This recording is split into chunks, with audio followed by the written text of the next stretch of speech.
სხვა 2017-ში თუ ვაკონტროლებთ ამ დღეს ნახეთ მე გიყვებით რომ გეგმა ოკუპანტს ჰქონდა რომ ის რაც იყო შეთანხმებული იმ რაღაც რუკებით, რომელი რუკებითაც იყო შეთანხმებული, იმაზე მეტის წაღება უნდათ რუკა.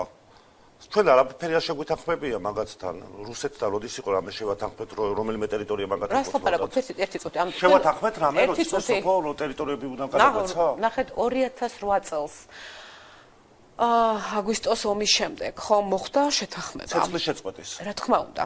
თორე ჩვენ არაფერი ტერიტორია არ გაგვიცნია მათთვის ესე ოფიციალურად ხო არაფერი არ გადაგვიცია ხო ერთხელ დაგვიფაროს ეს ამბავი ხო დაბა როგორ წაიღეს გიყვებით აი როგორ წაიღეს და აგვისტოს ომის ახლა რაღაცა ისეთ აბსურდზე ვლაპარაკობთ თქვენ შეგიძლიათ შეხვიდეთ ახლა ახალგორში 2008-ში წაიღეს ხო დაბა რას გიყვებით ეს წაიღეს 2019-ში და მაგას გიყვებით ხომ შეთანხმებაც მაგას იყო აი ეს 2008 წლის აგვისტოს ომის მერე რომ მოხდა შეთანხმება კონკრეტულ საზღვრებში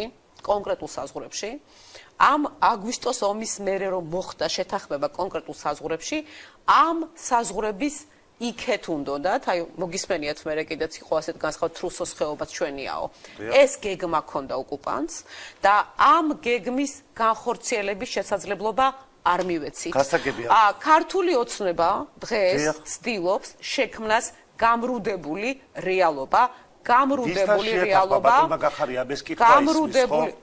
რომ აი ეს საგუშაგოს ჩაყენება. რაც მოდის მის წინააღმდეგ ბრალდებები მე ამას გეკითხებით რომ აი მაგალითად სუსის უფროსის მოადგილე ბატონი დაბადაძე ამბობს რომ ჩვენი არანაირი რეკომენდაცია არ გაითვალისწინდა მაშინდელმა შინაგან საქმეთა მინისტრმა. სუსის როგორც თქვენ დაბადაძის სიტყვას აქვს ნული ფასი, იმიტომ რომ გიყვებით კაცო 2019 წელს, კი არა, აგერ 22 წელსაც ირაკლი ღარიბაშვილი, აი ამ ტაბატაძეების და ვიღაცეების კიდე პრემიერ-მინისტრი იგივე პოზიციაზე იყო, რაზეც იყვნენ ეს ხალხი, გომელაურები და ვიღაცები, გომელაურების პოზიცია, ესეთ გადაწყვეტილებას ერთი წამით სოფო.